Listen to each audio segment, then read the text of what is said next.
Patron, take them away.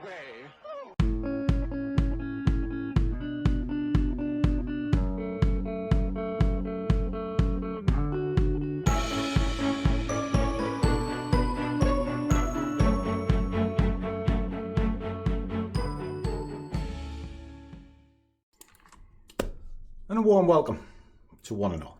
If this is your first time here, I'm the big fella Scruff. And what I'm trying to do is put trading in the real world. Maybe show you a trick or two along the way. And that's exactly what I'm going to do now. I'm going to show you how to use a directional movement indicator coupled with an ADX. Now, the ADX is pretty good at showing momentum if you can see it. And the DI, directional index, can help you. Now, there's a couple of ways that it can be shown on the screen, but I'm going to put it into an easy way. Now, we're going to be using the US tech simply because it was requested from some of the guys in the squad. Now, before you do anything, you actually need to know what your boundaries are. So if you do what's called +1, step this out, you'll be able to see it. Now, we can see there is some form of level here, and there's a huge move here. Now, if you put on a fib, this will help define where the levels are. Now, I think you should be a specialist in certain areas, and something I think I'm pretty good at is defining where levels are. So what we're going to do on here is just going to set in some key levels that can be easily recognized. Now, what this does is this creates a trading arena. And if you've got a trading arena, that means you can see exactly what you're looking at. Okay. So we can see we're playing kind of in this one here between the 38 and the 50. Right, I'm happy with that. Drop this back to an hour so you can see what's going on. Okay. Right, is there anything here that can give us any relevance? Well, there is. There's this move here. Why? It's the last strong directional move. Put a fib onto that, just like so. Happy days. I'm going to put in some decent levels on here. Now, these we can use as entry-exit levels. They're very, very simple. There's other ways you can do it. You can use oscillators and one thing and another. But I like to physically see something on the chart. And these are a physical representation of where I can buy and sell, etc. And then if you look at where it's pushed to, it's 127 is bang on the move from prior. So that is a high indication of where this market might actually go, which is there. All right. So now what have we got? Well, we've got buy and sell areas on every one of these levels. We can actually see there's another one here, which is actually the low point. So you can use that as well. But at the moment, it's sitting in and around here. So what we're going to do is now we're going to put the indicator on. Now it's called directional movement, which is here. And it looks a bit mad. And the way it works is if the red line is above the green line, the pressure is down, and if the green one's above the red one, the pressure is up. Very, very simple. And then you've got an ADX line running through the middle. Now, the ADX shows you the strength of the movement, but when you look at it like this, it's a bit horrid, to be honest. So if you flick it into a histogram and then have your ADX on, you can sort of just leave it so that it looks like so you don't have the lightning bolts. What we're looking at now is it's red, telling you it's down. The higher this number, the better. If it gets above 20, so you can put a line on here, so anywhere from 15 to 20 is an indication that the strength is going to be there. So we'll put another line in, just like so. So you could have a little, an easy way is do this. Just mark it out and then put yourself a little marker on like so and get rid of them. Okay. Just delete that, delete that, delete that. We're looking at it on an hourly chart because this will give you an idea of what's going on. So we're looking to sell it.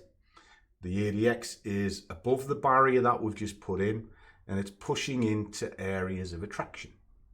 Good stuff. So how do you trade this thing? Well, you take it down onto a 15-minute and you can have a look. Well, you can see that it's waning a little bit, coming down.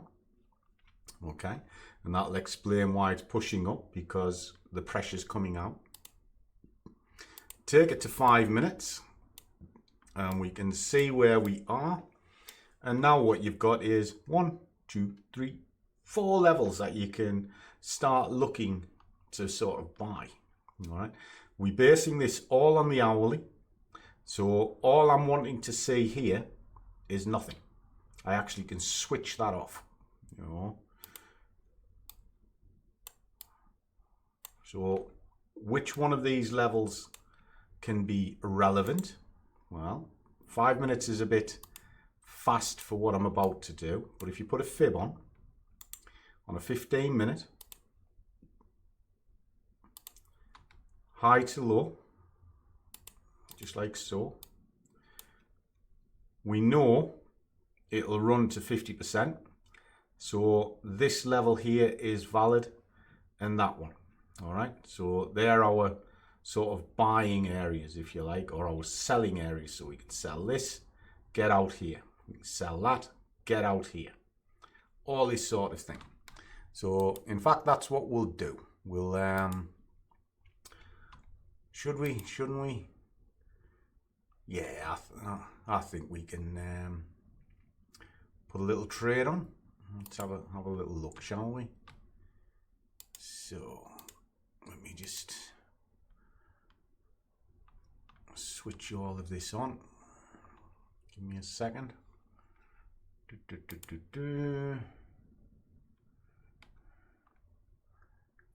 Happy days, happy days. Okay. So where are we at? So we're going to be selling, because that's what we've decided that this market is wanting. So we'll straddle it. We'll put an order above, which is on that 38 line.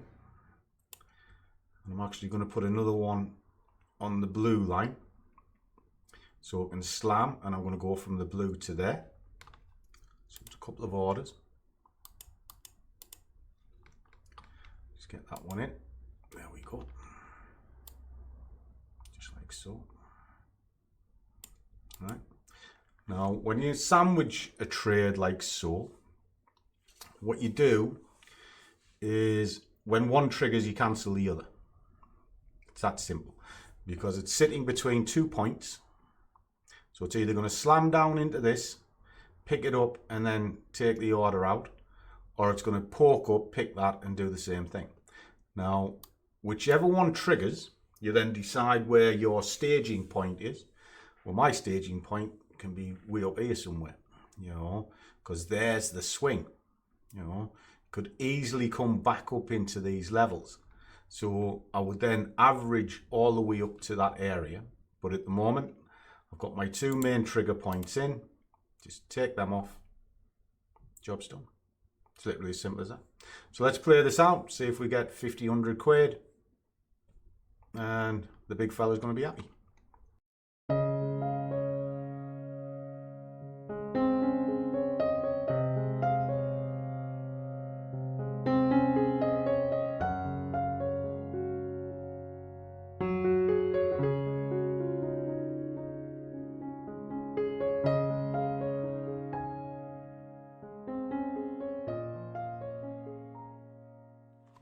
There you go, guys. Job done.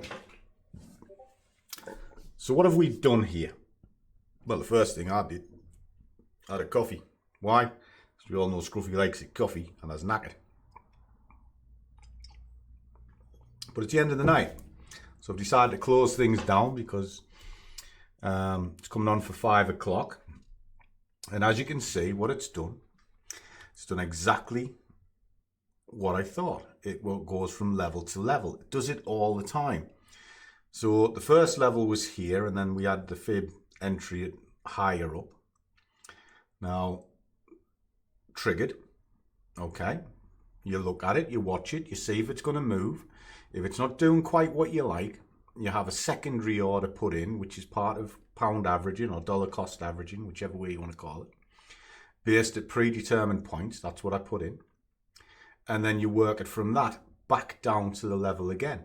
If it goes net positive, you make a decision. You can kill the first one off, you know, first in, first out. That way you've got some room to maneuver, and then you get paid. And that's exactly what's happened. So there's 100 and, well, it's not bad, is it? 130 quid in, let's say, about 20 minutes. So I can live with that. All right. So what's the moral here? I kept it simple. I had a strong directional conviction from here, the hourly. That can determine what's going to happen for the session and across the day and give you a bias, a strong bias. Levels based on the next time frame up, +1. Again, what that does is it creates arena and gives you good push points that you can work to. And then you're using the candles themselves to see if there's any decent fibs which do repeat over and over. Now, from there, I kind of want to show you something, because I did a little poll. If you give us a second, I'll find it.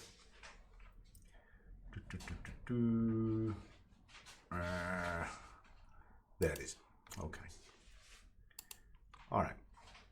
This is on the YouTube community. If you want to sort of message me or anything, you'll always be able to message me on this. Now, what I did here, if we just sort of put it into newest comments, because there's some of them we're going to have a look at in a moment. I asked the question, how long do you think it takes to turn 500 into 10k? And this bit here is where it gets a little bit complex. There, under a year is a good 27%, say a quarter, all right? That is unrealistic. It is absolutely unrealistic. This section, 2 to 4 years, is about right. You know, certainly 2 onwards. Why? Because it takes time and you've got to build up slowly. And that's kind of what the videos that I show you is all about, because it is a slow race.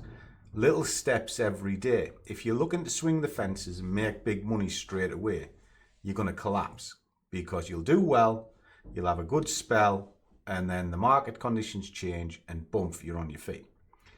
Now, as we go through this, there's one comment that did make me laugh.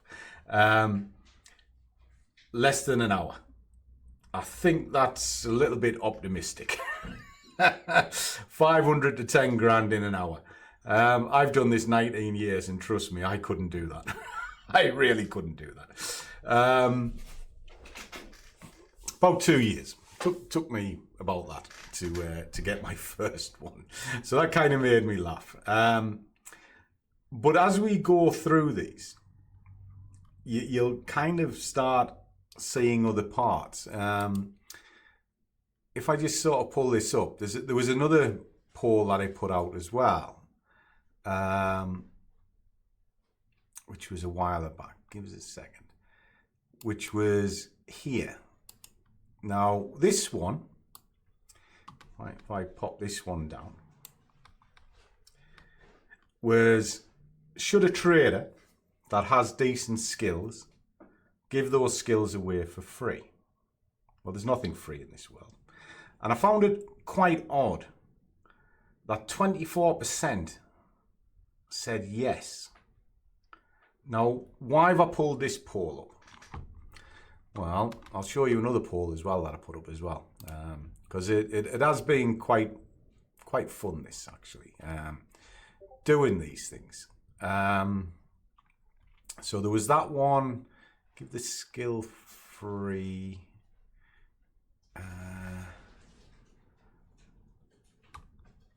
Oh, have I lost? Can't find it, guys. Oh, there we go. There was 3, and they were all together.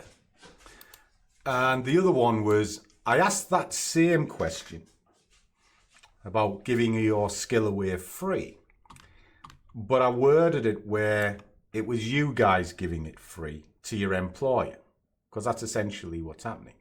And it was 100% no. So 100% of you won't work for free.